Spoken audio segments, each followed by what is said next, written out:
Hello everyone, आज हम start करने जा रहे हैं अप्लाइड मैकेनिक्स में। जो नेक्स्ट टॉपिक है वो है लामीस theorem.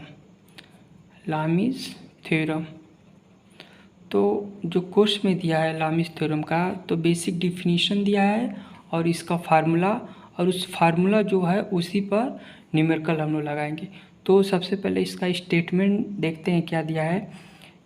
If three coplanar forces acting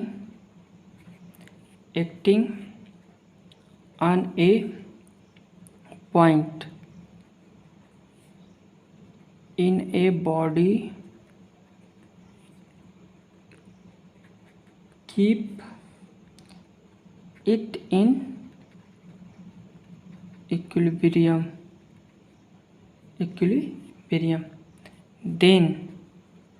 then each force is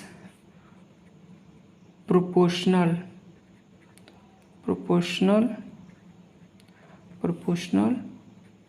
to the sign of the angle between the other two forces। मतलब कि कोई तीन कोप्लेनर फोर्स है और किसी एक पॉइंट पर लग रहे हैं। जब किसी बॉडी के एक पॉइंट पर लग रहे हैं और उस बॉडी को ये इक्विलिब्रियम में होल्ड किए हैं, तो उसमें से तीनों फोर्स में से कोई भी एक फोर्स लेंगे, उसका प्रोपोर्शनल होगा sine of the angle between other two. मतलब कि एक कोई बॉडी है और इस बॉडी पर तीन फोर्स लग रहे हैं। जैसे कि ये फोर्स आर है और ये आपका क्यू है और ये आपका पी है, और पी और क्यू के बीच में जो एंगल है वो गामा है, और क्यू एंड आर के बीच में जो एंगल है वो अल्फ़ा है। पी एंड आर के बीच में जो एंगल है वो है बीटा। तो अकॉर्डिंग टू द डिफिनीशन हम लोग देखेंगे, इसमें से कोई भी एक फोर्स ले लेंगे। कोई जैसे पी फोर्स ले लें, पी फोर्स आपका प्रोपोर्शनल है, जो प्रोपोर्शनल है to the sine angle between the two other forces. मतलब कि जो पी है ये साइन इन दोनों बीच के एंगल का, जैसे अल्फ़ा हो गया, ऐसे ही आर ले लेंगे। तो आर एंगल ले रहे हैं, आर फोर्स ले रहे हैं, तो कौन दो फोर्स इसके बचा, पी एंड क्यू। मतलब कि ये आपका साइन गामा हो जाएगा। ऐसे ही डायरेक्टली प्रोपोर्शनल फिर हो जाएगा। अब क्या बचा, क्यू। तो क्यू के लिए कौन सा एंगल हुआ, ये वाला बीटा, तो साइन बीटा। तो ये तो इसका बेसिक इक्वेशन है लामीस थ्योरम का। ये आपका बेसिक लामीस थ्योरम इक्वेशन, और ये हमेशा तीन फोर्सेस के लिए ही अप्लीकेबल है। और वो तीन फोर्सेस क्या होना चाहिए, कोप्लेनर होना चाहिए, और जो बॉडी है हमेशा इक्विलिब्रियम में रहेगा, तभी ये मतलब लामीस थ्योरम का यूज़ करेंगे।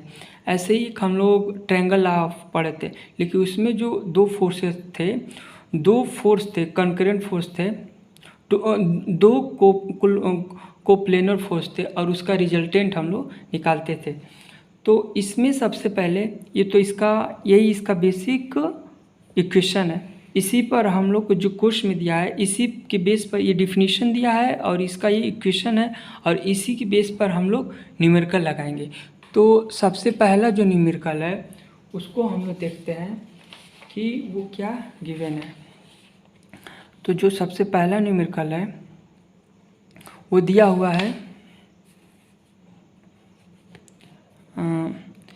3 forces keep a particle in equilibrium on x toward the east and another to northwest and third toward the towards the south. If the first be 5 Newton, find the other 2.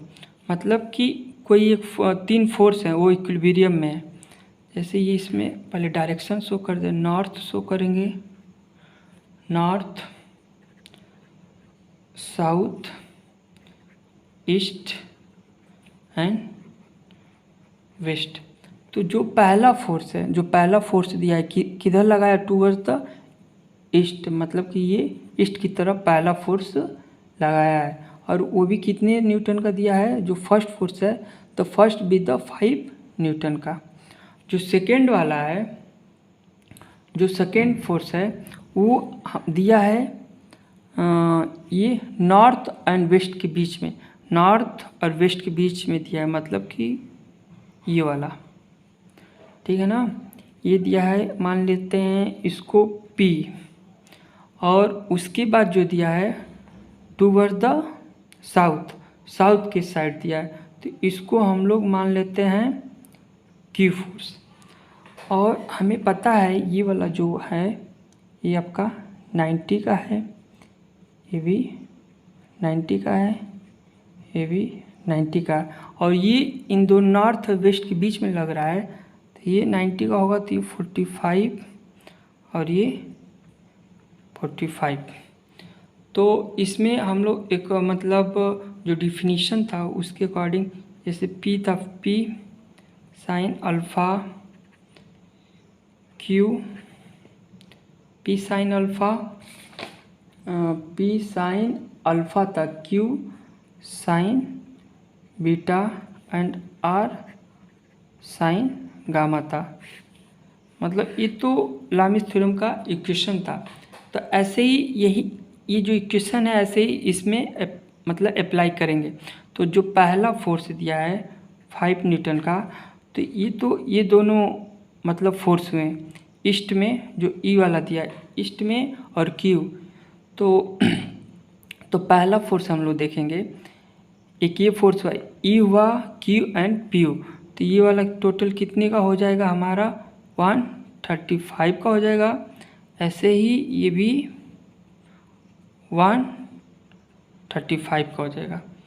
तो जो 5 है 5 Newton का है, इसके लिए ये वाला angle लेंगे, क्योंकि साइन, तो जो 5 है, जो 5 वाला है साइन हो जाएगा साइन 135 डिग्री, 135 डिग्री। फिर उसके बाद क्यू है, क्यू का लेंगे हम लोग साइन ले लेंगे, और क्यू वाला फोर्स, अब कौन सा दो फोर्स बचा, ये वाला ईस्ट और पी के, ये कितना एंगल बना रहा है 135 का, ये भी बना रहा है। उसके बाद पी ले लेंगे, पी हो जाएगा डायरेक्टली प्रोपोर्शनल पी, ये वाला फोर्स है, इन दोनों के लिए ये वाला फोर्स है। तो इसके लिए ये और ये मतलब साइन 90 हुआ, साइन 90 हुआ। तो जैसे P वाला फोर्स निकाल रहे हैं, P साइन 90 इक्वल टू ये जो 5 है, फिर साइन 135, और P इक्वल टू हमें पता है कि साइन 90 की वैल्यू कितनी होती है, 1 होती है। तो ये हमारा हो जाएगा 5 और ये साइन 135। साइन 135 की वैल्यू भी 5/रूट में 1/√2 होगा। तो ये कितना हो जाएगा 5/√2, 5/√2, 5/√2 हो गया। ऐसे ही अब हम ये वाला देख लेंगे Q और इन दोनों के बीच में। तो Q कितना हो जाएगा, Q 1 साइन 135, साइन 135, और ये आपका 5 साइन 135। मतलब ये तो दोनों कैंसिल होगा। Q इक्वल टू कितना हो जाएगा 5 newton, Q equal to 5 newton and P equal to 5√2, मतलब कि जो P की वैल्यू है 5√2 हो जाएगी एंड Q की वैल्यू है 5 न्यूटन। तो इससे हम लोग लामिस थ्योरम का यूज करके P एंड Q की वैल्यू निकालिए। तो एक बार और देख लेते हैं कि ये क्वेश्चन में जो गिवन था उसके अकॉर्डिंग हम लोग कैसे निकाले हैं। तो क्वेश्चन में ये था कि कोई 3 फोर्सेस था किसी पॉइंट पर लग रहा है और उस बॉडी को इक्विलिब्रियम में होल्ड किया हुआ है। तो जो पहला फोर्स लग रहा है मतलब ईस्ट डायरेक्शन में लग रहा है, मतलब पूरब की दिशा में लग रहा है, वो कितने का है 5 न्यूटन का है। और दूसरा जो फोर्स लग रहा है नदर टूवर्ड्स द नॉर्थ वेस्ट, तो ये नॉर्थ है ये वेस्ट, इन दोनों के बीच में लग रहा है। और जो तीसरा वाला है टूवर्ड्स द साउथ, तीसरा वाला नीचे साउथ की डायरेक्शन में लग रहा है। तो पहले वाले की वैल्यू तो दी थी 5 न्यूटन और जो दूसरा वाला है नॉर्थ और पी, और ये पता है कि हर जो क्वाड्रेंट होता है 90 डिग्री का होता है। तो इसमें जो नॉर्थ वेस्ट होती है 45 का हो जाएगा। और वैसे ही ये क्यू वाला है तो नीचे साउथ में लग रहा है। तो ऐसे ही अब इसका हम लोग बना लेंगे। तो कुछ ऐसे बनना था, मतलब कि ये ईस्ट वाला हो गया और उसके बाद ये आपका P था, ये Q था। तो ये आपका 135 हो गया था, ये भी 135 हो गया था और ये आपका 90 डिग्री हो गया था। तो इसी का अप्लाई करके हम लोग निकाले थे, मतलब कि ये 5 न्यूटन का था, ये आपका P है और ये Q है, और ये हम लोग निकाले थे 135 डिग्री और ये भी 135 डिग्री और ये 90 डिग्री। तो इसी का बस हम लोग डायरेक्ट अप्लाई किए थे। जो 5 वाला है 5 साइन रूल बनेगा 135 हो गया था, वैसे ही Q था, Q भी 135 हो गया था और जो P है ये 90 का। तो ऐसे ही हम लोग अप्लाई करके निकाल लिए थे। तो पहले P की वैल्यू निकाले हैं, तो P की वैल्यू ये है। तो ये P की वैल्यू आई है P की वैल्यू आई है 5√2 न्यूटन। और ऐसे ही Q क्या है, Q का भी ऐसे ही यहाँ से ले लेंगे Q = 5, क्योंकि इसमें ये वैल्यू गिवन इसी के हेल्प से हम निकालेंगे। तो Q की वैल्यू आई थी 5 न्यूटन। अब ऐसे ही एक नेक्स्ट क्वेश्चन देखेंगे कि उसको कैसे लगाते हैं। एक नेक्स्ट क्वेश्चन है कि कोई एक मशीन है, नेक्स्ट क्वेश्चन है कोई एक मशीन है जिसका वेट ये 500 न्यूटन दिया, supported by 2 chain attach to the same point on the machine. मतलब कोई एक मशीन है उसका वेट कितना है 500 दिया है और ये 2 चेन से अटैच है किसी पॉइंट पर। One of this rope goes to ice bolt in the wall and inclined at the 30 degree to be the horizontal, other goes to be hook के द्वारा सीलिंग फैन पर अटैच है और ये भी कितना एंगल बना रहा है 45 to the horizontal. I find the tension, तो जो 2 चेन है उसमें कितना टेंशन फोर्स आएगा। तो सबसे पहले इसका हम लोग फिगर बनाते हैं। तो इसमें ये दिया है कि कोई एक ये जैसे वाल है, इस पर जो ये हुक लगा है और ये है, हुक से ये ऐसे अटैच है, ठीक है ना। और कोई एक ऐसे सीलिंग फैन, ये भी वाल है, मतलब ये वाल है, तो यहाँ से एक ये अटैच है। और जो ये मशीन है, ये जो मशीन था इसका जो वेट है ये 500 न्यूटन दिया है। तो ये जो पहला वाला जो हुक है इसमें T1 ले रहे हैं और इसको T1। तो जो टेंशन T1 और T2 में आ रहा है उसी को हम लोग फाइंड करने हैं। तो इसमें ये पता चला इसमें लामीज लगा सकते हैं, क्योंकि जो ये जितना भी ये सिस्टम है सारा आपका इक्विलिब्रियम में है और इसमें 3 फोर्सेस भी हैं। तो ये तो आपका हॉरिजॉन्टल हो गया और ये वर्टिकल है। तो पहला जो दिया है, जो ये आपका आई बोल्ट्स दिया है, आई बोल्ट, और ये दिया है आपका एक दिया सीलिंग वाला सीलिंग। तो आई बोल्ट्स वाला जो है हॉरिजॉन्टल से कितना एंगल बना रहा है, ये 30 बना रहा है, मतलब कि ये जो एंगल बना रहा है ये आपका 30 है। और ऐसे ही सीलिंग वाला है जो T2, ये आपका कितना बना रहा है 45 डिग्री, 45 डिग्री।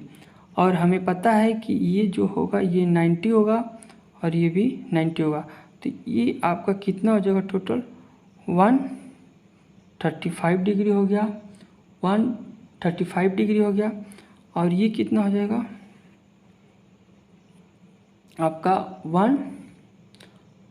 ये आपका हो जाएगा 120 डिग्री, मतलब 90 + 30। और ये हमें पता है कि ये यहाँ से 180 होगा, और जिसमें से 45 प्लस ये मतलब ये 75 माइनस कर देंगे तो 105, ये आपका 105, ये एंगल कितना बचेगा 105 डिग्री। तो अब इसमें लामिस थ्योरम लगाएंगे, क्योंकि हमको हर जैसे T1 जो फोर्स है T2 है, इसका मतलब सेल्फ वेट कितना दिया था, 500 न्यूटन, मतलब 1500 न्यूटन। तो 1500 न्यूटन और साइन कितना हो जाएगा, साइन कितना हो जाएगा 105। ऐसे ही T1 है, इसके साइन कितना लेंगे 135 डायरेक्टली प्रोपोर्शनल होगा। फिर ऐसे ही T2, जो T2 है इसके लिए कितना हो जाएगा साइन 120 डिग्री। तो सबसे पहले हम T1 निकाल रहे हैं। T1 क्या नहीं हो जाएगा 1500 और साइन 105 और मल्टीप्लाई बाई 1 साइन 135 डिग्री। तो हमें पता है कि ये 1500 है और 135 की वैल्यू कितनी होती है 0.707 हो जाएगा, और 105 की वैल्यू कितनी हो जाएगी 0.965। जब इसका कैलकुलेशन करेंगे तो 1098.96 ये न्यूटन आएगा। तो ये तो आपका T1 आ गया। ऐसे ही T2 के लिए करेंगे, जो T2 है तो ये 500 अपान साइन 105 मल्टीप्लाई बाई और 120 हो जाएगा, साइन 120 हो गया। तो साइन 120 हो गया, तो हमें पता है कि ये 1500 है और ये जो साइन 120 की वैल्यू है 0.866 हो जाएगा, और जो साइन 105 की वैल्यू है 0.965। जब इसको कैलकुलेटर से कैलकुलेट करेंगे तो आएगा 1346.11 न्यूटन। तो ये सेकेंड क्वेश्चन था। तो ये क्वेश्चन सबसे पहले पढ़ लिए हैं, और ये लामिस थ्योरम है उसी का अप्लाई करके इसमें जो सीलिंग में और आई बोल्ट है इसमें कितना टेंशन आ रहा है, तो T1 हमारा आ रहा है 1098.96 न्यूटन आ रहा है, और ऐसे ही सॉल्व करने पर जो T2 आ रहा है ये आ रहा है 1346.11 न्यूटन। तो ये तो था आज का लामिस थ्योरम इक्वेशन था, उस पर 2 न्यूमेरिकल हम लोग ने देखा। Thank you.